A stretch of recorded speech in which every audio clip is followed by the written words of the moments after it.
আসসালামু আলাইকুম। বাংলাদেশের মানুষের একটা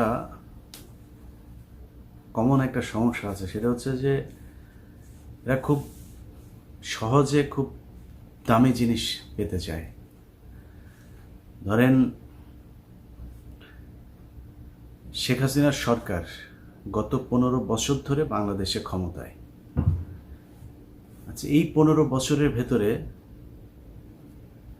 যেই মানুষটা ফেসবুকে প্রতিদিন খবর নেয় যে শেখ হাসিনার সরকার পড়ল কিনা, কিংবা ধরেন অনেক সময় আমাদেরও অনেক আশপাশের লোকজন আছে যারা কিনা বলে থাকেন যে ভাই কই তফসিল হয়ে গেল, সরকার তো চলে যাচ্ছে।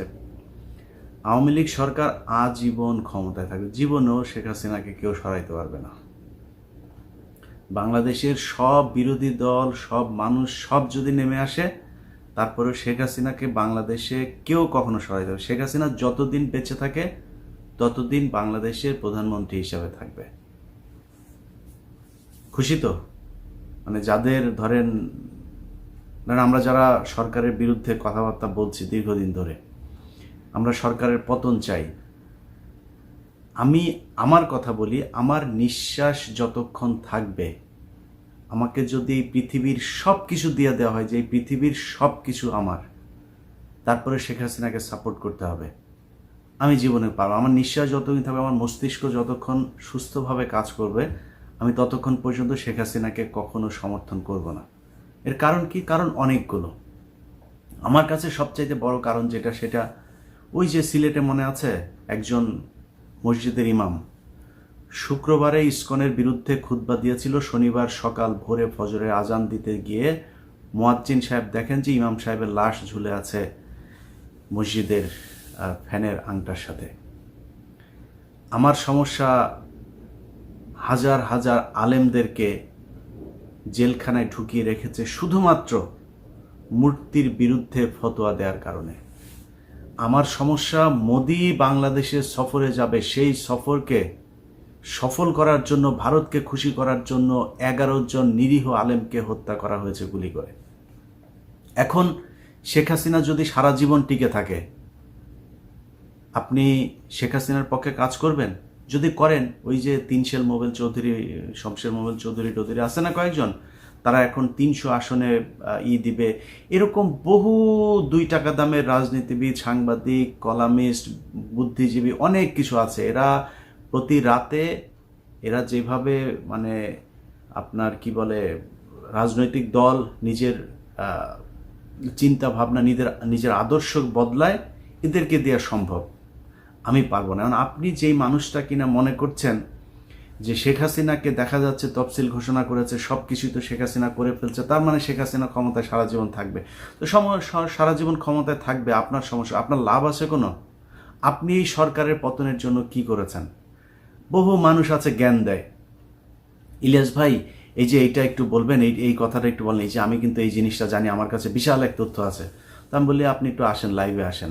না ভাই, আমার তো দেশে যাইতে হবে, আমার দেশে পরিবার আছে, জমি জায়গা আছে, আর আমার আর কোনো কিছু নাই। মানে আমরা যারা জীবনের ঝুঁকি নিয়ে মানে জীবন বাজি রেখে তারপরে কথাবার্তা বলছি, আমাদের কেউ নাই, আমার কোনো আত্মীয় স্বজন নাই, আমার মা বাবা নাই, আমার জমি জায়গা নাই, আমার দেশে যাইতে ইচ্ছা করে না, আমার জন্মভূমি নাই, কোনো কিছু নাই, সব আপনাদের। আপনি দেশে যাবেন। এখানে বিএনপির অনেক নেতাকেও দেখি, বলি ভাই আসেন একটু কথা বলি। না ভাই দেশে যাব, সামনের মাসে দেশে যাব। আরে ভাই তাহলে আমরা মানে লাভটা কি? এখন আমার সাথে আপনি আপনাকে মিলাইলে সমস্যায় পড়বেন, কারণ আমি আমার নিঃশ্বাস থাকা পর্যন্ত আমি শেখ হাসিনাকে সমর্থন করব না। আপনি যদি মনে করেন শেখ হাসিনা সামনের বার ক্ষমতায় আসলে তারপরে আপনি আওয়ামী লীগে যোগ দিবেন, সেটা অন্য জিনিস। কিন্তু বিশ্বাস করেন, যেই মানুষগুলি ফেসবুকে ঢুকে তারপরে খোঁজ নেন শেখ হাসিনা পড়লো কিনা প্রতিদিন, তাদের জন্য বাংলাদেশে শেখ হাসিনার সরকার গেলেও কোনো লাভ নাই। কারণ কি জানেন, এই আজকে যারা যুবলীগ করে, এই যুবলীগের লোকজন আওয়ামী লীগ ক্ষমতায় আসলে তারপরে যুব দলে যোগ দেবে। আজকে যারা ছাত্রলীগ করে, এদের যারা এই ক্যাডার আছে, এরা কালকে যায় যুব দলের সভাপতির সাথে যায় যোগ দেবে। আপনার যাবেও না, আসবে না। সোকল্ড এই যে মানে ভদ্র মধ্যবিত্ত আছে না একটা, যারা শেখ হাসিনাকে খুব ঘৃণা করে, এগুলি আসলে ঘৃণা করা না। আপনি যদি ঘৃণা করেন আপনার জায়গা থেকে আপনি কিছু করছেন কিনা, আপনাকে রাজপথে এসেই করতে হবে, নট নেসেসারি। আপনি কি করছেন সেটা বিষয়। আপনাকে এখন একটা কাজ দেই, আপনি সেই কাজটা করবেন না, কারণ একটু কষ্ট হবে এই জন্য আপনি কাজটা করবেন না। আপনার কাজের জন্য শেখ হাসিনার সরকারের অনেক ক্ষতি হইতে পারে, আপনি সেটা করবেন না। কি কাজ সেটা বলছি, তার আগে বলে নিই। এই শ্রেণীটাকে আপনি যদি নাকি ধরেন খুব অসুস্থ, হাসপাতালে গেল, হাসপাতালে যাওয়ার পরে সিটি স্ক্যান করতে হবে, তো ঢাকা মেডিকেলের সিটি স্ক্যানের ওই সামনে, ওয়ার্ডের সামনে আছে দাঁড়ায়, সিরিয়াল ধরে আছে, ওর সামনে আরও 15 জন আছে, ও এখন এই 15 জনের সামনে যাবে। কেমনে যাবে ওইটা হচ্ছে ওর মাথায় টার্গেট। 500 টাকা লাগবে, 1000 টাকা লাগবে, আস্তে করে হাতের নিচে দিয়ে গুজে দিয়া তারপরে ও সিরিয়ালটা নিবে। ওর মাথায় নাই যে এখানে যে কটা মানুষ আছে সব কয়জনেরই নিজের অথবা নিজের আত্মীয় স্বজন কারো না কারোর সিটি স্ক্যান করতে হবে। সো আমি যদি তার আগে নেই, সে তো আমার পিছনে পড়লো, সেও তো এখানে জীবন মরণ নিয়েই এসছে।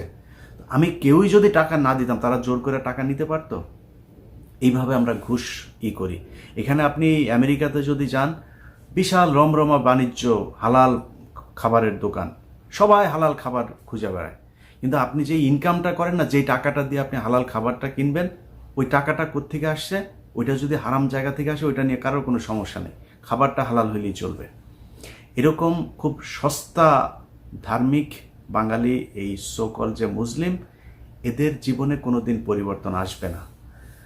কারণ আপনি যেই মানুষটা কিনা আজকে বলছেন যে শেখ হাসিনা সরকারকে আপনি পছন্দ করেন না, আপনি চান না, সেই মানুষটাই দিন শেষে যদি 2 টাকার স্বার্থ পান না, আপনি শেখ হাসিনার দলে যোগ দেবেন। আমি কালকে আমার সাথে কনফারেন্সে আমরা 4-5 জন মানুষ কথা বলছিলাম, এর মধ্যে বাংলাদেশ থেকে ছিল 2 জন। তো তার মধ্যে একজন ব্যাপক খুশি। কি খুশি? সেটা হচ্ছে তার ভাইয়ের ছেলে বিয়ে করাবে আওয়ামী লীগের এক নেতার মেয়ের সাথে। তো এই লাস্ট ফ্রাইডেতে তাদের বিয়ে হয়েছে। এখন সে বিশাল হ্যাপি। কেন? কারণ কি কয়, জামাইয়ের বাপের, হ্যাঁ, অর্থাৎ যার সাথে বিয়ে হয়েছে তার বাপের বিশাল ক্ষমতা।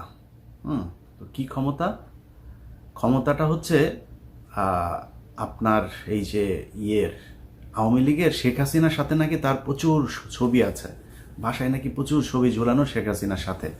শেখ হাসিনার কাছে সে যাইতে পারে যখন ইচ্ছা তখন। বিরাট খুশি। অথচ যেই লোকটা বলছে, আমার ভিডিও সে দেখলে বুঝবে তার কথা বলছে, আপনাকেই বলছে, আমার খুব কাছের মানুষই, আওয়ামী লীগকে প্রচণ্ড ঘৃণা করে। আওয়ামী লীগের একজন প্রভাবশালী মানুষের সাথে সম্পর্ক করতে পেরে যে তৃপ্তির ঠেকুর, এটা আপনি কল্পনাও করতে পারবেন না। এগুলোকেই বলা হয় মুনাফেক, যে উপর দিয়ে একটা বলে আর ভেতরে আরেকটা করে। আমি ইলিয়াস লিখে রাখলাম, আমার এগুলি ভিডিও থাকবে, এখন তার পত্রিকার যুগ না, আপনি এগুলি রেকর্ড রাখেন। আমি ইলিয়াস মৃত্যুর আগ পর্যন্ত যদি $1 ট্রিলিয়ন দিয়েও যদি আমাকে কেউ কিনতে আসে, জীবনে কোনোদিন আওয়ামী লীগের জন্য একটা কথা বলাইতে পারবেন না। ইনশাল্লাহ আল্লাহ যেন মাথা কখনো এমন বিকৃত না করে যে আওয়ামী লীগের কোনো মানুষের সাথে যায় তারপরে আওয়ামী লীগের জন্য কথা বলি, এরকম জীবনে কোনোদিন হবে না। তো আপনাদের এই সমস্যাটা হচ্ছে ওই জায়গায়। এই যে এখন দেখেন না, কত মানুষ আওয়ামী লীগের হয়ে কথা বলে, এগুলো কেউ কিন্তু আওয়ামী লীগ করে না, এগুলো নিজের স্বার্থের জন্য, 2 টাকার জন্য পুরো দেশটা আজকে ভারতের হাতে তুলে দিয়েছে। কারোর কোনো মাথা ব্যথা নাই, সব কিছু করতে পারে। এরা নিজের মা বোনকে আরেকজনের বেডে তুলে দিয়ে নিজের স্বার্থ আদায় করতে পারবে। এটার নামই হচ্ছে বাংলাদেশি। আপনি দেখেন, ধরেন গত এই 15টা বছরে যাদেরকে নিয়ে আমরা কথা বলছি যে শেখ হাসিনা যাবে কি যাবে না, যে গত 15 বছরে একটা সেনাবাহিনীর লেফটেন্যান্ট থেকে শুরু করে কর্নেল পর্যন্ত সব গত 15 বছরে নিয়োগ দেয়া, ব্রিগেডিয়ার জেনারেল থেকে মেজর জেনারেল, এগুলি বাদ দিলাম, এগুলি মনে করেন যে আগের 2-4 জন আছে, যারা আছে তারাও কিন্তু একদম কোষ্টি পাথর দিয়ে তারপরে ছেঁকে তাদেরকে এই জায়গায় রাখা হয়েছে। 25শে ফেব্রুয়ারি মারা হয়েছে, কিছু গুম করা হয়েছে, কিছু বাংলাদেশ থেকে চলে যেতে বাধ্য করা হয়েছে, কিছুকে চাকরিচ্যুত করা হয়েছে, এর মধ্যে কিছু জেলেও আছে। আপনারা খোঁজ নেন, ওই যে রাজ্জাকুল হায়দার মনে আছে, জেলখানায় পচে মরছে। এরা হচ্ছে দেশপ্রেমিক, এদেরকে কষ্ট করতে হচ্ছে, যারা কষ্ট করছে তাদেরকে আমরা স্মরণও করি না, মনেও করি না একটু। এই টাইপের মানুষগুলো এখন খুব কষ্টে আছে, যারা দেশের জন্য কথা বলেছিল, দেশের জন্য যারা অন্যায়ের সাথে আপোষ করে নাই সেই মানুষগুলি। যাই হোক, তো এই ধরনের একটা বিরাট সেট আপ আওয়ামী লীগ এবং দুইজনেরা মিলে বাংলাদেশে করেছে। সেই দেশটা আপনি রাতারাতি তছনছ করে দিবেন আওয়ামী লীগকে? এত সোজা কখনই সম্ভব না। এখন আমার কথা বলবেন যে আমরা প্রতিদিনই তো সরকারের ব্যাপারে কথা বলছি, সারা জীবন বলবো। কখন কিভাবে বলবো সেটা পরিস্থিতির উপরে নির্ভর করবে। যদি এখনকার কথা বলেন 2018, 19, 20 আমরা কেউ কিন্তু বলি নাই সরকার এই যে সরকার বিপদে আছে, সমস্যা আছে, বলি নাই। সরকারের দুর্নীতি নিয়ে কথা বলেছি, সরকারের বিরুদ্ধে কথা বলেছি, তাদের সমালোচনা করেছি, সব করেছি, কিন্তু এটা বলতে পারি নাই যে সরকারকে যেতে হবে। আজকে বলছি সরকারকে যেতে হবে ইনশাআল্লাহ। কেন বলছি জানেন? বলছি বিএনপি আর এই জামায়াত বা বাংলাদেশের বিরোধী কোনো দল শেখ হাসিনাকে সরায় দিবে এই জন্য বলছি না। কারণ এই সুযোগ বাংলাদেশের রাজনৈতিক দলগুলো অনেক আগে হারিয়েছে। সেনাবাহিনী কবে হারিয়েছে জানেন? 25শে ফেব্রুয়ারি, যেদিন কিনা সেনাবাহিনীর অফিসারদেরকে হত্যা করে, সেদিন যখন গণভবনে ঢুকে শেখ হাসিনাকে ধমকাচ্ছিল সেনাবাহিনীর অফিসাররা, সেই দিন ওরে ধরে নিয়ে জেলখানায় ঢুকানো দরকার ছিল। সেনাবাহিনী সেদিন হারিয়েছে এই ক্ষমতা। সাধারণ মানুষ বা পলিটিশিয়ানরা কবে হারিয়েছে জানেন? 5ই মের রাতে, যেদিন খালেদা জিয়া বলেছিল সারা দেশের মানুষ, আমার বিএনপির নেতাকর্মী সহ সবাই মাঠে নেমে আসুন, যেদিন নামেন নাই সেদিন এসেছিল খুব মজা করে দাড়ি টুপিওয়ালা এই এতিম গরিব কিছু মাদ্রাসার শিক্ষার্থীদেরকে সারা রাত ভর টর্চার করে এই আওয়ামী লীগ হত্যা করেছিল। সকাল হবার আগে তাদেরকে ময়লার গাড়িতে করে লাশ নিয়ে গিয়েছে আপনার ধামাচাপা দেওয়ার জন্য। সেদিন কেউ নেমে আসেন নাই। ওই দিনই বাংলাদেশ পথ হারিয়ে গিয়েছে। এরপরে শেখ হাসিনার হাতে আর কোনো সুযোগ নাই। আপনি এখন যদি বলেন শেখ হাসিনা সরবে এত সহজে, কেমনে সরবে? শেখ হাসিনা সরলে রিজার্ভ চুরি, শেখ হাসিনা সরলে 25শে ফেব্রুয়ারি, শেখ হাসিনা সরলে 5ই মের ঘটনা, এরপরে ইলিয়াস আলী থেকে শুরু করে যত গুম খুন, খালেদা জিয়াকে জেলখানায় নেয়া, এই সব কিছু বের হয়ে আসবে। শেখ হাসিনার হাতে কোনো সুযোগ আছে? শেখ হাসিনাকে থাকতেই হবে যতক্ষণ সম্ভব, সে থেকে যাবে। কারণ তার বয়স এখন 77। 2 বছরও যদি ইন্টার্মে একটা গভর্নমেন্ট আসে, সে যদি তত্ত্বাবধায়কের হাতে ক্ষমতা ছাড়ে, তারপরে আসবে 5 বছরের একটা সরকার। পরের বছরই যদি আওয়ামী লীগ ক্ষমতায় আসে, তারপরে 7 বছর অপেক্ষা করতে হবে। এই 7 বছর যে শেখ হাসিনা অপেক্ষা করবে, এই 7 বছর তো শেখ হাসিনার উপর দিয়ে টর্নেডো চলে যাবে। তো এই টর্নেডোটাকে ধকল সামাল দেওয়ার মতো ক্ষমতা 77 থেকে 84 বছর বয়সী একটা মহিলার পক্ষে সম্ভব? সে জানে এটা সম্ভব না। যেই কারণে তার পক্ষে যতক্ষণ সম্ভব ততক্ষণ ক্ষমতায় থাকতে হবে, সেই চেষ্টাই সে করে যাচ্ছে। এখন আপনি ধমক দিয়ে তাকে সরাই দিবেন, এটা তো সম্ভব না। কিন্তু আমি কেন স্বপ্ন দেখি? এখন স্বপ্ন দেখি বাংলাদেশের মানুষের জন্য না, কোনো পলিটিক্যাল পার্টির জন্য না। এই দেশের পলিটিক্যাল পার্টি বিএনপি, জামায়াত অনেক করেছে, আমি তাদের প্রতি কোনো অভিযোগ নাই। আমিও ততটা করতে পারিনি রাজপথে তারা যতটুকু করেছে।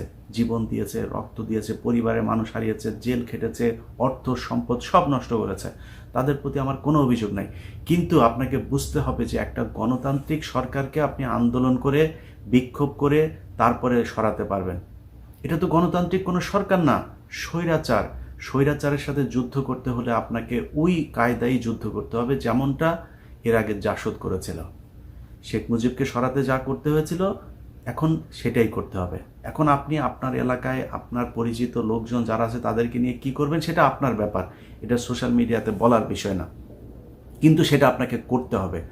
আর সেটা যদি না করতে পারেন তাহলে এই সরকারকে সরানো যাবে না। যে কারণে আমি মনে করছি না, আমি চোখে দেখছি না যে বাংলাদেশে এরকম কোনো অর্গানাইজড শক্তি আছে যেটা কিনা শেখ হাসিনার এই লক্ষ লক্ষ পুলিশের গুলির সামনে এনে দাঁড় করাবে। কারণ আপনি বাংলাদেশে যদি আজকে শেখ হাসিনা বলে যে ওকে বিএনপিকে কয় কোটি মানুষ জড়ো করাতে হবে, বিএনপি তত কোটি মানুষ জড়ো করাবে, কিন্তু জনগণ দিয়ে তো সে সরবে না। আপনি তাহরির স্কোয়ার তৈরি করতে চাইলে তো বাংলাদেশে সম্ভব না। কারণ লক্ষ লক্ষ মানুষকে সরাইতে 10 জন মানুষের হাতে অস্ত্রই যথেষ্ট, যেটা শেখ হাসিনা গত কয়েক বছর ধরে করছে। যে কারণে জনগণ দিয়ে কিছু হবে না এখন এই মুহূর্তে। আপনি আমার কথা পছন্দ করলে করেন, না করলে নাই। যেইটা করতে হবে সেটা হচ্ছে আপনার জায়গা থেকে যতটুক যেইভাবে সম্ভব এই সরকারকে আপনার অসহযোগিতা করতে হবে। যেটা শুরুতে বলছিলাম সেটা কি, এই মুহূর্তে প্রবাসে যারা আছেন টাকা পাঠানো যাবে না, 1 টাকাও ব্যাংকে পাঠানো যাবে না। যে যেমনে পারেন তেমনে পাঠান, কোনো টাকা ব্যাংকে যাবে না। আরেকটা কাজ আজকে নতুন করে বলছি, বিএনপি অসহযোগ আন্দোলনে যাচ্ছে, খুব দ্রুতই আপনারা এটার ঘোষণা পাবেন। এবং যেটা করতে হবে সেটা হচ্ছে যাদের যাদের বাংলাদেশে ব্যাংকে টাকা আছে সবাই ব্যাংক থেকে টাকা তুলে ফেলবেন। যে যেইখানে পারেন যেইভাবে পারেন টাকা রাখবেন। আপনি শেখ হাসিনার সরকারকে ঘৃণা করেন না, এইটুকু কাজ করেন। গুলি খাইতেও বলি না, রাস্তায় যাইতেও বলি না। টাকা আছে 2 কোটি, টাকাটা উঠায় ফেলেন আস্তে আস্তে, উঠায়া সুন্দর একটা জায়গায় রাখেন যেখানে সিকিউর থাকে। যার যে কয় টাকা আছে, আপনার যদি 500 টাকা থাকে 500 টাকা উঠায় ফেলেন। ব্যাংকে প্রচণ্ড রকমের ক্রাইসিসে ফেলতে হবে। বাংলাদেশ ব্যাংকের গভর্নর কালকে আপনার করেছে, একটা সভা ডেকেছে, সেখানে শুধু 4টা টেলিভিশনকে ঢুকতে দিয়েছে, সময়, 71, আর 2টা টেলিভিশন আমি মনে করতে পারছি, এনটিভি আছে, আরেকটা কোনো একটা টেলিভিশন চ্যানেল আছে। এরা আপনার গোপনে বৈঠক করেছে। কি বৈঠক করেছে অন্য টেলিভিশন আপনারা সেই নিউজে হয়তো দেখেছেন অনেকে, কেউ জানে না সেখানে কি হয়েছে, ভেতরে ভেতরে কি হচ্ছে, অর্থনৈতিক অবস্থা আসলে কেউ জানে না। শুধু এতটুকু জানি, আমার দেশে তেল আমদানি করতে পারছে না, চাল আমদানি করতে পারছে না, আলু পেঁয়াজ কোনো কিছু আমদানি করতে পারছে না, যে কারণেই মনে হচ্ছে যে তাদের টাকার সমস্যা আছে। অতএব তাদেরকে আরও ক্রাইসিসে ফেলতে হবে। আপনার 500 টাকা থাকলে 500 টাকা উঠিয়ে ফেলবেন। এই ভিডিওটা যেদিন দেখবেন তার পরের দিন সকালে ব্যাংকে যায় লাইন ধরে টাকাগুলো উঠাবেন। এটা হচ্ছে আপনার এই মুহূর্তে করণীয়। আর আমার কথা যদি বলেন, আমি যেই কারণে এখনও স্বপ্ন দেখি যে শেখ হাসিনাকে যেতে হবে, সেটা হচ্ছে শেখ হাসিনার কথা আপনার মনে আছে যখন এখানে আসলো, আমেরিকাতে এসে বলে গেল, যা আমাকে যা পারে করুক আমেরিকা, আমার ছেলের এখানে অনেক কিছু আছে, সেগুলো যদি রেখে দেয় তাও সমস্যা নেই, আমি বাংলাদেশে মানুষের জন্য কাজ করে যাব। যেই কাজ করছে গত 15 বছর সেটাই করবে সে।